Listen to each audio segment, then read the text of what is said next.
guys can be guys. Thanks everybody subscribe to this channel. Stay and subscribe to the channel. Even though we ain't posting nothing in a while. For those that don't know, I broke my fucking neck. Hence the vlog. So right now it is 7:15 a.m. and I have slept a total of about 30 minutes before my neck fucking broke while I was sleeping. So these vlogs are inspired by my grandma. She told a friend of mine and my business partner at Sansom Dental, shout out Sansom Dental, Sansom Street, San Francisco.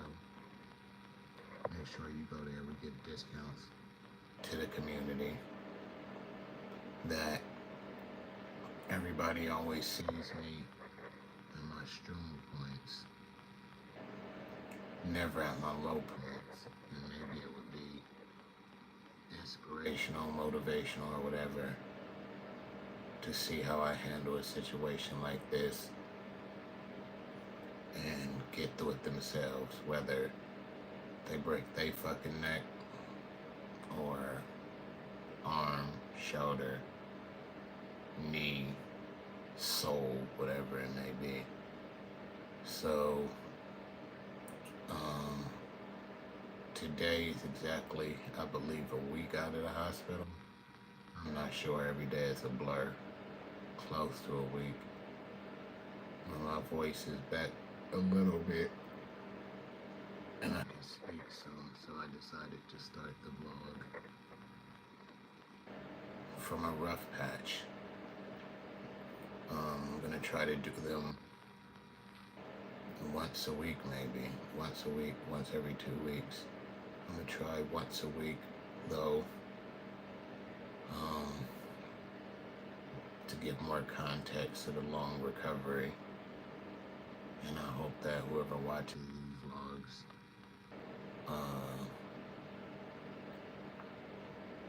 when you see whatever physical ordeal I was going through, a mental ordeal, that when you're going through stuff yourself,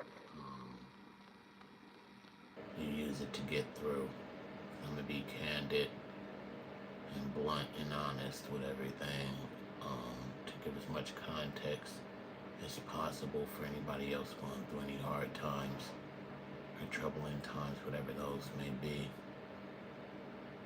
I guess I'll start at the beginning. And excuse me for my voice because it's destroyed. But I was just doing jiu-jitsu, grappling.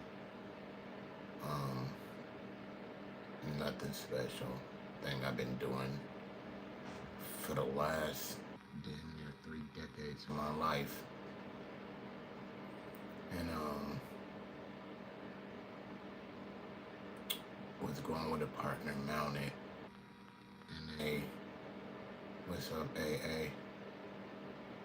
And they rolled, like bridged hard and rolled during a drill where we were doing like light drills, which didn't help because I wasn't braced for the movement, the momentum to impact anything. And we slammed into the wall, so there was nowhere for my head to go, and kind of like over, like a full flip. So this was 100% of my body weight slamming into the wall with the momentum of their body weight, with my body weight rolling over my neck and their body weight rolling over my neck. So that's pretty fucking horrifying to think of a way to describe it. all of us who buy stuff from Amazon or FedEx or wherever, where it comes with the big plastic bubbles. I remember I used to like to jump on them as a kid. And you know, the bigger kind, when you step on them, they just pop, pop, pop. It sounded like a combination of stepping on those and, I don't know, like if you had rocks in your backyard, like small pebbles, and like somebody sneaking around the side of the house and it's going crunch, crunch, crunch. It sounded like those two things combined, but it oddly had a cadence to it. It had a rhythm to it, like I heard like every single crunch, and then when I heard the final crunch, everything went all black. And then I thought I was dead, actually. I was like, well, this is crazy. There's no light. There's no fucking bullshit that I've ever heard of. Look, it is black. Guess I'm in hell or somewhere. I don't know where I was. Purgatory. And then everything came to. And thanks, Mom. And everything came to. And I was just laying on top of the person I was rolling with. And I was like, what the hell? Then I was confused because I thought I died. And then thought I got resurrected like Elden fucking Ring or something. And I tried to get up and I couldn't feel anything. And I was like, oh my God, are you kidding me? And I've never been one to really panic, which is weird. Even in a situation like this, I didn't. So before I started to freak out, I just was like, let me think. So I just like got quiet and realized like I could feel my body laying on the body of the training partner. So I was like, oh, I could feel my body. And then another horrifying moment came, because when I realized I could feel my body, that was the moment I realized I couldn't feel my legs or arms. And I was like, holy shit. Vinny Paz came back. You can too. Thank you for a reason, bro. I just subscribed. The story is crazy. Oh, Vinny Panzianze? Yeah, that's true. That's true. I appreciate that. Sorry if my voice fucked up. My chords is still all out of place. But yeah, so that was when I realized that I couldn't move my arms or legs. And I was about to have a freak out moment again. And then I heard somebody being like, let's roll them. And then I was about to have a freak out moment again. And in the middle of all this, I'm like, don't touch me. So I still had the wherewithal to like let people know not to touch me. Shout out to BADA EMT and paramedic training that I did. Probably saved my damn life, but so I was just laying on top of a training partner, fitting every jiu-jitsu is gay meme in the world for a while, and then like I felt my toes warm up. And I was like, holy shit. So I told people around me that I could feel my toes. And a while later I could feel my feet. And then a while later I could feel my legs. And I was like, oh my God. And then I told them to like roll me, and another person was on point, telling them they had to roll me a specific way to get me like flat off the body of like the person I'm laying on. So they lay me on the mat, and whatchamacallit,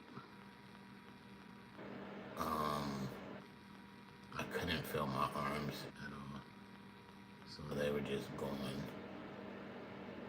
And they made a few phone calls to people, and let me tell you,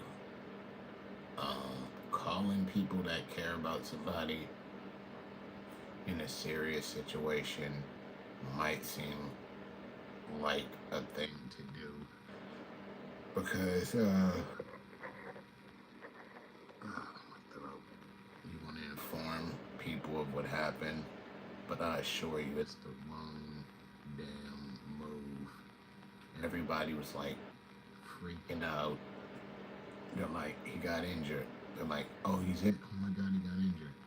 He can't move. What? He can't move? He's paralyzed. Oh my God, he's paralyzed. And it was just like a repeat fiesta. Then I'm just laying there from full paralyzed to partially paralyzed, frustrated as hell, wishing somebody could help me. And I just remember sitting there thinking, which is strange, the things that go through your mind at weird times, how every serious injury that I've seen in training doesn't come from experienced people. It comes from inexperienced people doing inexperienced shit at the wrong times. And I hate to sound like a damn teacher or something, but if you in any form of combat sports or martial arts, when your coaches are telling you like, take care of your training partners, don't be a dick in training, watch your surroundings, like let somebody know the speed you going at and all these cliche things, it's true. Because I've seen many people get injured from newer people doing stuff, and this is just the first time it's ever happened to me. Well, second time, a white belt a long time ago messed up my knee trying to playfully tackle me from behind, but nothing to like this. And I was thinking about that stuff. So everybody's thinking about calling 911. They end up taking me to a Sutter, and this ended up being one of the worst experiences of my life. Hi, Katie. Because I go there thinking it's gonna be good. They're like, what's going on? They're like, this guy broke his fucking neck. They get me in ASAP. For some reason, they're like more concerned with my blood pressure though than getting the brace on my neck. And I'm like, okay, maybe this isn't gonna turn out well. Some nurse is panicking that my neck's broke and I'm partially paralyzed. Drop scissors into my paralyzed arms, which thank God were paralyzed, so I couldn't feel anything. I just see them dropping on my arms and she's panicking, like telling me like not to tell anybody and stuff. They bring me to another room next to some lady that got like the new upcoming coronavirus or something, and I just can't object to anything because my neck's broke, and I'm like, this is horrible. They get another nurse who's panicking that my neck is broke, and I have like the easiest veins to get with an IV, and they just stabbed me up like a million times, and blood was everywhere, and people were all pissed off. And then I'm there for about 2 hours, only for like a lead doctor to come out, scolding everyone, telling them that they need to get me to another hospital because they don't even deal with like neck injuries there. So now I was just somewhere 2 hours with a broke fucking neck for no reason, getting stabbed a million times wrong with a needle and with scissors. So they get the EMT to speed me to another hospital. And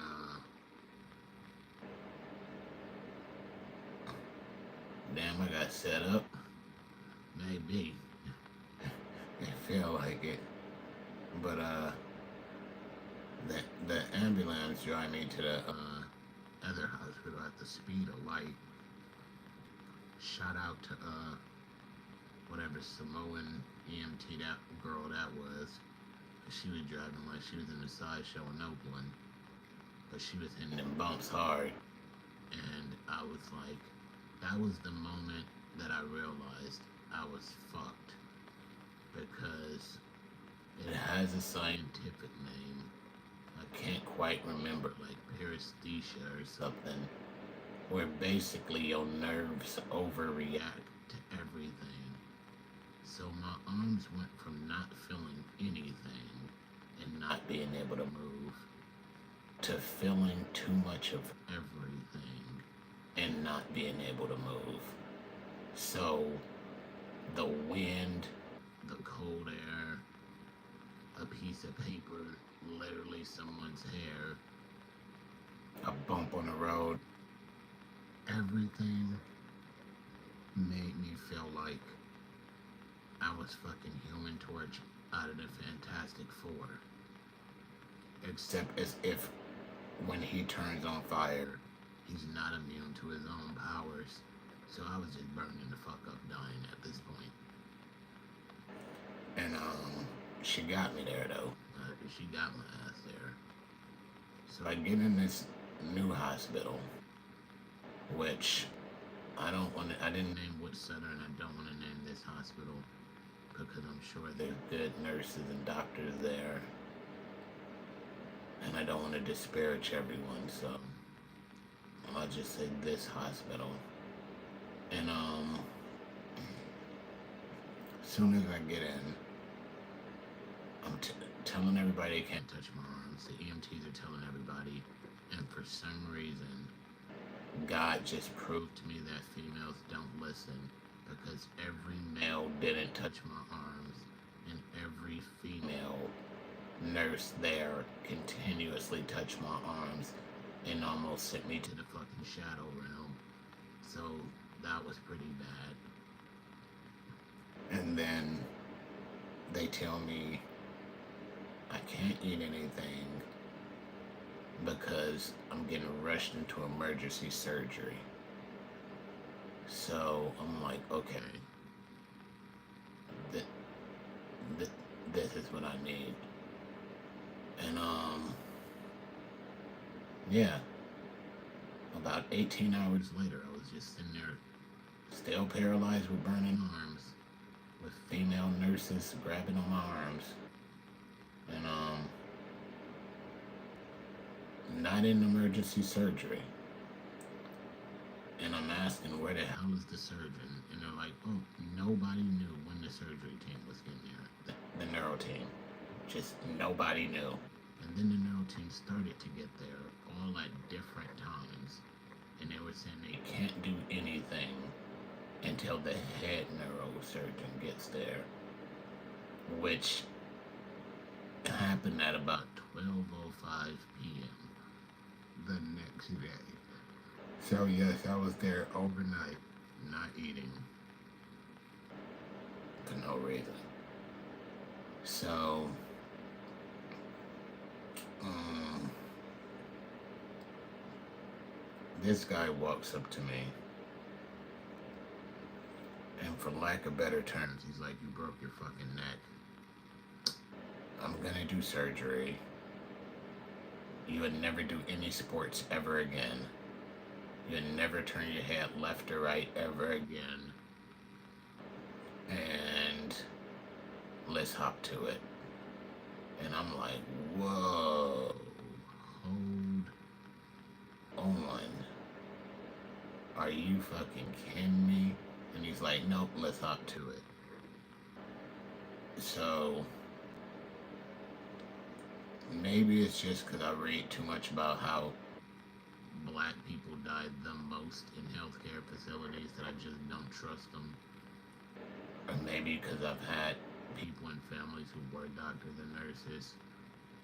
Or maybe it's just because I read and study and did paramedic school and everything that I was like, fuck that, that doesn't sound right. Just no alternative, no talking to me, no nothing. So I was like, dude, what else is there? Give me something else. So he just basically tells me if I don't believe him to fuck off, and I can go to the all-powerful UC Davis, which everybody knows one of the medical powerhouses in NorCal, along with Stanford and UCSF. So I hear UC, and I'm like, what about UCSF? Because I have a lot of family in the scope. Shout out to motherfuckers in Filmo. And he's like, yeah, you can go there too. Would you like a transfer? I'm like, yeah. So then they pulled out 1,000,000 pieces of paperwork, basically just to say if I fucking die, it's not their fault. Yeah, that's true, Katie. Didn't need a second opinion if a doctor says that. So they make me pull out 1,000,000 pieces of paper for me to sign with my disabled hands, basically to say they aren't liable if I die. And I'm like, I can't sign this shit. My hands don't work. So my son signs all of it. And then they're like, cool, okay, signed all of it, wait for the transfer. I'm like, alright. So 4 hours later, sitting there with a broke neck, still have not eaten. And it's going on 2 days now. A lot, like, time has passed. And I'm like, I'm still not transferred? Wow. And,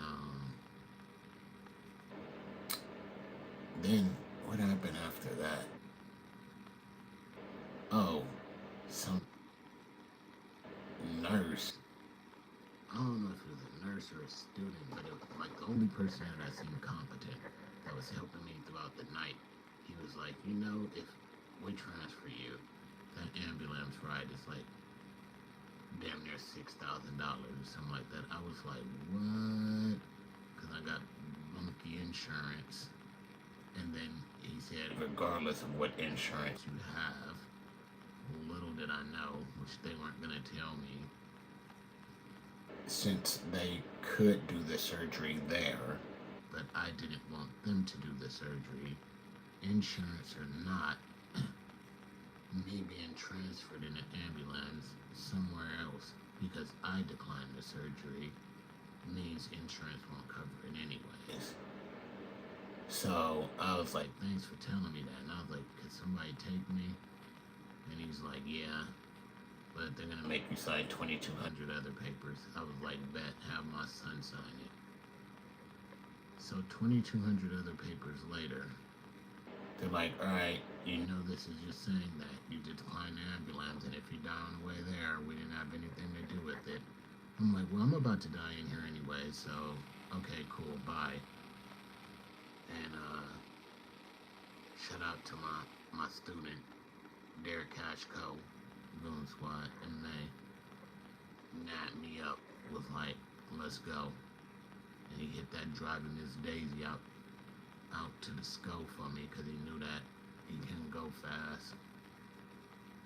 And somehow he drove the slowest anybody has ever drove, but I got there fast. It didn't make any sense now I think about it. So we get to UCLA, go to emergency. They're like, what's going on? They're like, his neck's fucking broke. They just pushed everybody out the emergency line. Moves me to the front of it. Security's like, what are you guys doing? And then they're like, his neck's fucking broke. So security's like, oh shit, alright. And then they just bring me to some back rooms. And then just had my son sign some papers. Fucking asked did I have any kind of insurance. I was like, I got some janky shit. They're like, well, whatever, we gotta take care of you anyways. We gotta get you in the room. Boom, threw a brace on me. They said I had the wrong fucking kind of brace on, threw a different brace on me. Got me in the room, put me on 1900 drugs, and then, like, I just finally got some damn sleep. Then I wake up, and they tell me, like, I can eat because, oh no, then I wake up, actually, I skipped some, they did an MRI, put me on 1900 drugs, and I went to sleep, an x-ray, so, I get up, and they tell me I can eat, and, whatchamacallit, I remember I was just getting grabbed on by females on my arms again when nobody could touch my arms. Thanks, Yusuf. And, I don't know what it is. I don't know. They all know they ain't supposed to touch my arms, but they were. But anyhow,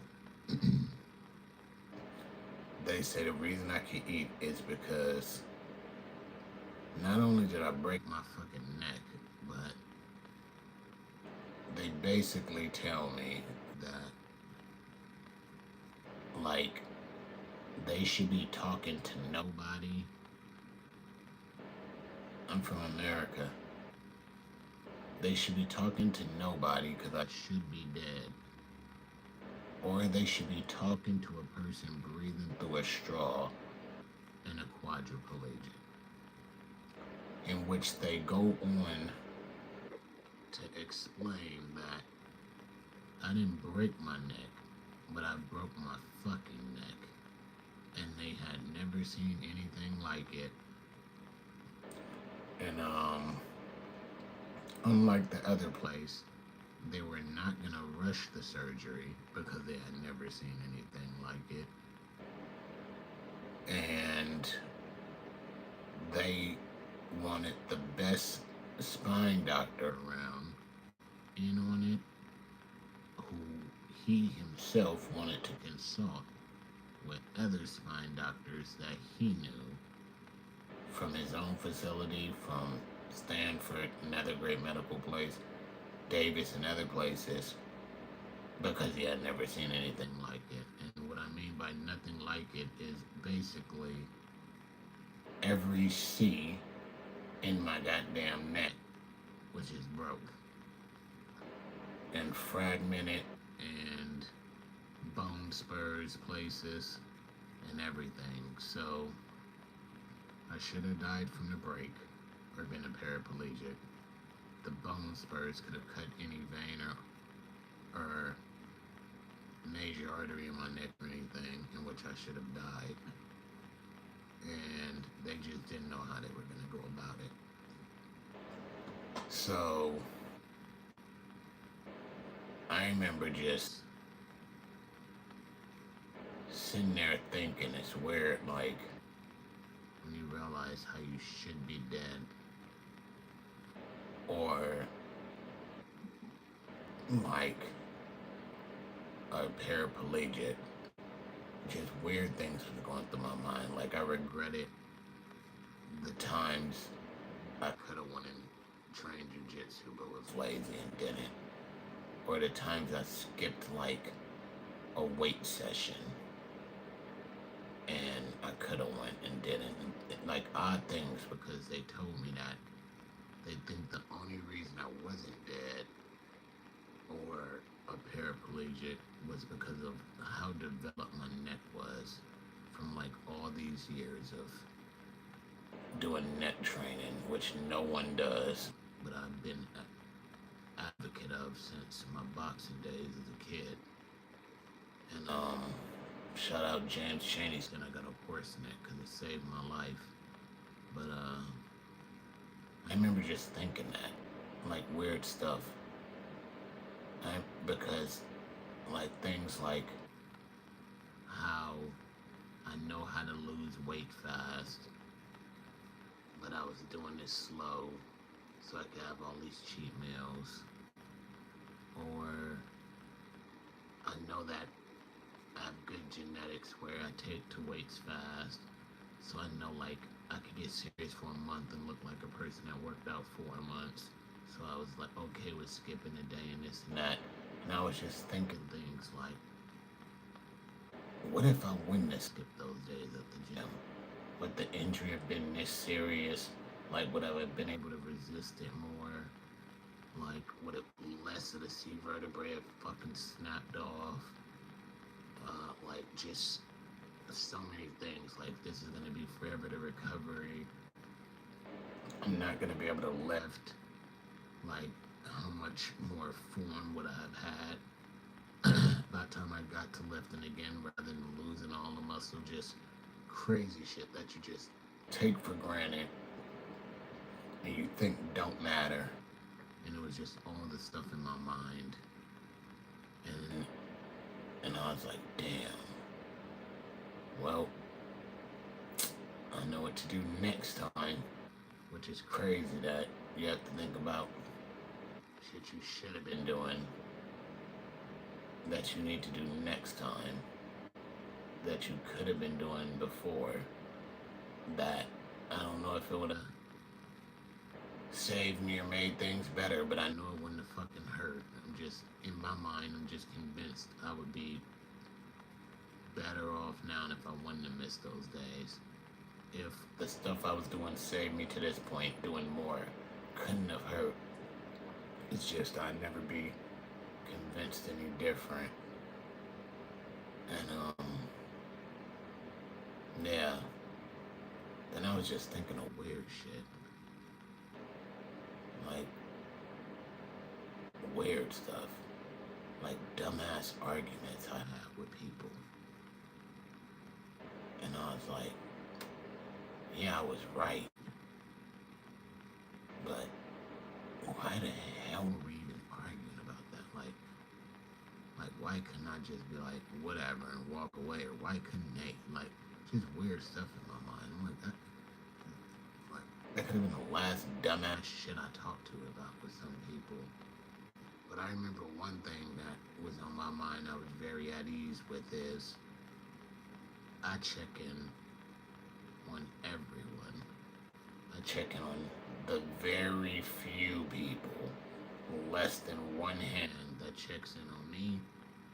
And I check in on hundreds, literally, of people that 99% of who I've done stuff for that have never done anything for me, and I still check in with them, as well as the 1% who's done stuff for me I've never done stuff for, but they don't check in with me and I check in with them.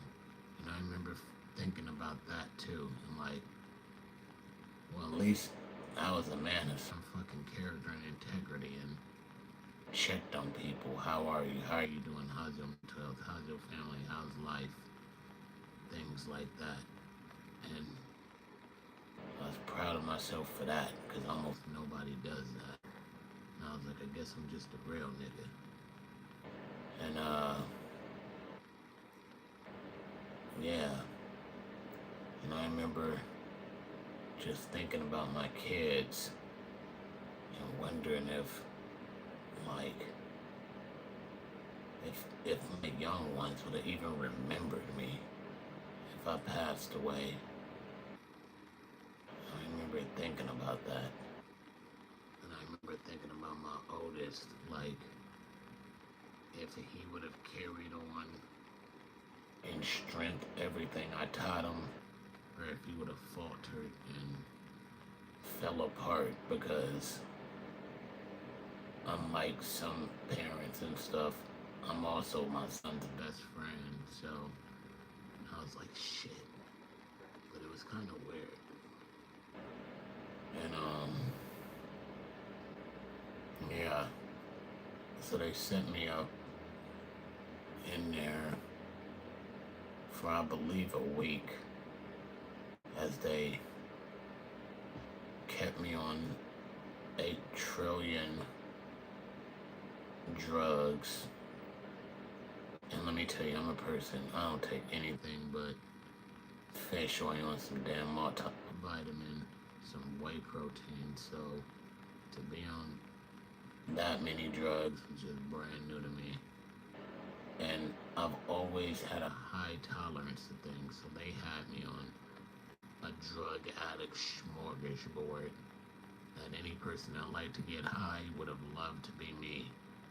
And it was doing zero to me, so they kept upping the dosage, upping the dosage, upping the dosage, and not upping the dosage. These are things that one of them at a regular dose would have a person high as fuck.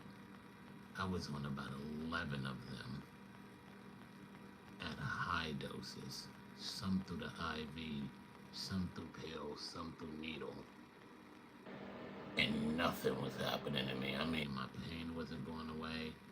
I wasn't high as fuck. I kind of wish I wasn't in Alice in Wonderland or something, so I wasn't thinking about my non-operative arms and how much they hurt. And, but they looked after me well. I have to say shout out to UCSF, to the neurosurgery team there. They, it was annoying as hell, but I appreciate it. They came and did neurological tests on me every day I was there. On my arms, on my hands. Very painful, some of them, but it had to be done. The nurses checked on me hand and foot, which most people might say, that's what nurses are supposed to do. No, it was above and beyond, like sitting in there having conversations, joking, like making a lighter move. That's not really part of their job to the extent these people were doing it. The neurosurgery team came and consulted with me daily about what they were doing, making me rest assured they weren't just delaying the surgery for no reason, letting me know what new strategies they had, why, the other doctors they were consulting with, everything, and it was just outstanding care. Outstanding care. And so that was pretty cool. I couldn't really eat shit. I've never eaten so much eggs and pineapple in my life. But they better be happy I wasn't there freaking with nobody, because if pineapple make you taste good, I probably tasted like the best motherfucker on this earth at that point, how much pineapple I was eating. I don't even know where they got that pineapple from. It was the best pineapple I had since Thailand. But it was crazy. I just eat eggs and pineapple. And another thing I was eating was pudding, which I used to like pudding. I don't anymore. After I had to eat jalapenos with pudding. So they fucked that up for me. And, yeah, it finally got to the day of where I have to do surgery. Surgery day was, what do you say? Or a karsh? What are you saying? What am I saying? What part? The pineapple? If you don't get it, you don't get it, G. But, the day of, surgery, that day was pretty crazy because they were talking about that surgery was going to be a zillion hours. And, my grandma came, and I was like, God damn. I remember not wanting my grandma there because she's experienced way too much loss in her life. And I was like, if I don't make it out of this, I don't know. I was just like, it'll be bad. And I remember my kids were there. And one of them was just looking at me like I was a damn stranger with all this shit all over me. And another one didn't want to like give me a hug or anything like that because they were scared that I looked so hurt and everything, and said that I looked like I was dying. But I didn't let that get to me too much. I was just like, fuck. It just got to me in the sense of I kept them away the whole time. I didn't want them to see me like that, but I had to let them that time in case I didn't make it out of surgery. And I remember sending messages to everybody, not everybody, very few people,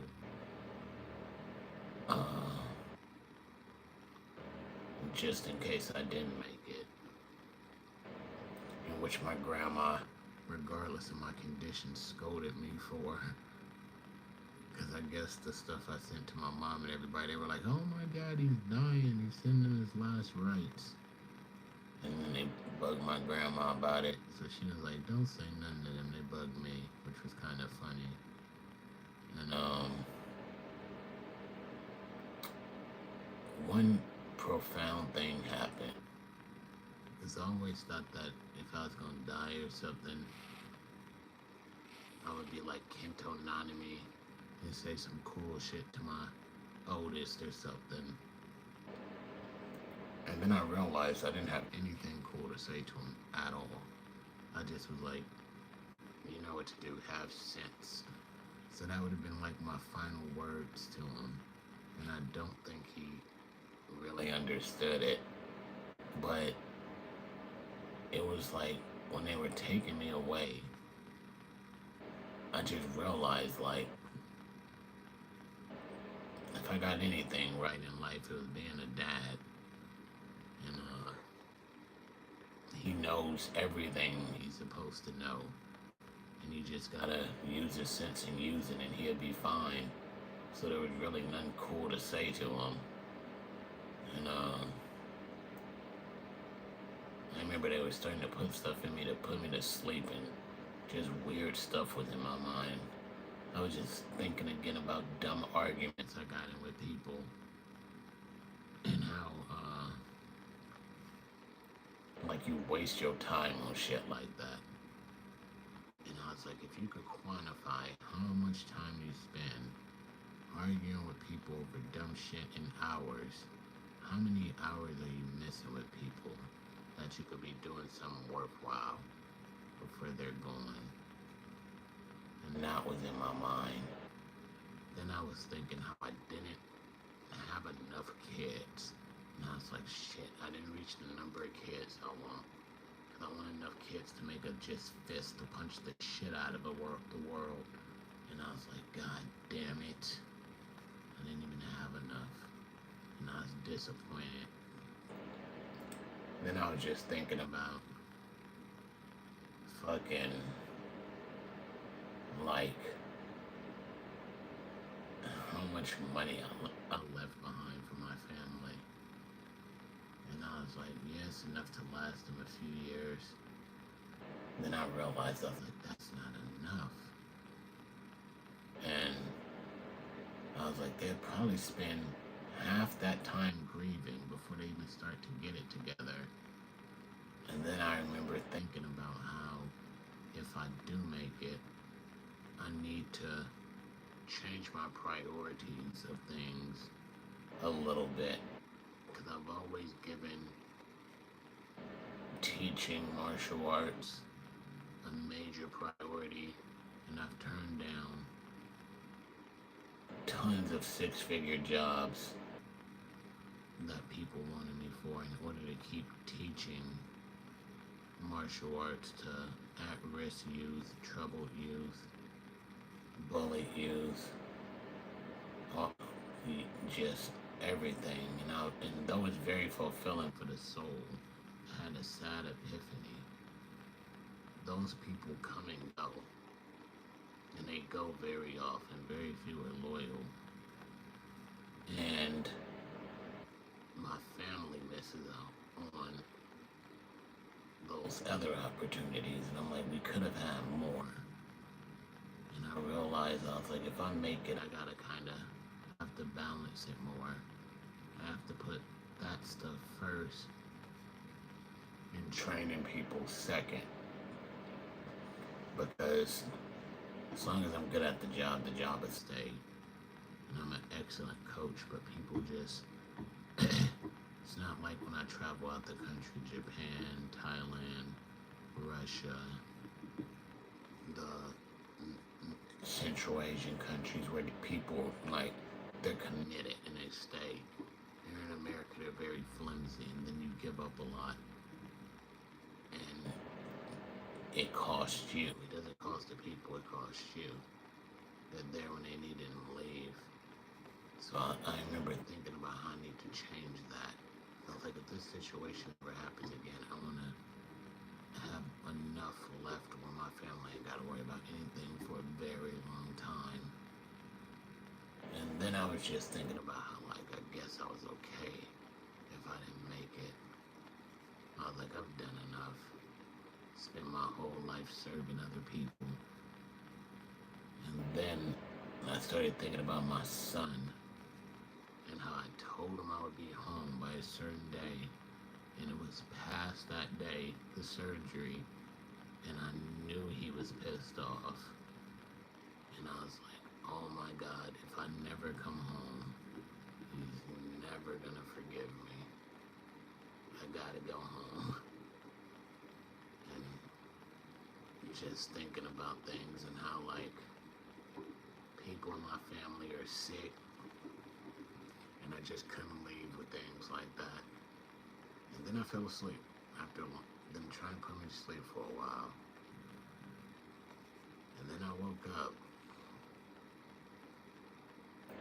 and the only thing I remember thinking about is how if I would have trained more, maybe I wouldn't be as fucked up as I was, and asking the doctor about lifting weights. That's all I remember. That's all I remember. I was like, I need to train because my muscles already started atrophying from not moving for a week. It's funny how hard it is to gain muscle, how fast it is to lose it from bad food or doing nothing or from injury. Because little did I know, but when you get a serious spine injury like mine, it actually accelerates muscle atrophy. So I lost damn near like a month's worth of muscle in the fucking week I was in that damn bed. Just everything turned soft and weird. It was crazy how it happened. And I just was like, I need to get back. I don't remember what the hell the doctor said to me because my eyes were looking like that dude, the villain of Who Framed Roger Rabbit. I was so damn high. But yeah, it was pretty interesting. I have to say, one thing, my experience there that week that was interesting too is people that I thought, how can I word this? People I thought were there for me proved to be there for me more than I ever thought they were. People I thought weren't there for me proved to be there for me more than I ever thought they were. And people I thought were there for me proved to not be there for me. So it's an interesting mix of it's an interesting mix of things. So yeah. After that, I think I stayed in the hospital 2 days more for just getting checked up on and more drugs stuck into me and shit. And then it was off the hospital. And I was out and home. So I will end that there. That was my time of breaking my neck and my first week in the hospital to surgery. I will do another one maybe Sunday, covering this first week at home. But anybody who watched, thanks for tuning in. Like, subscribe, turn on notifications, all that good shit. Guysville on Instagram, as you know. And I will see you guys next time.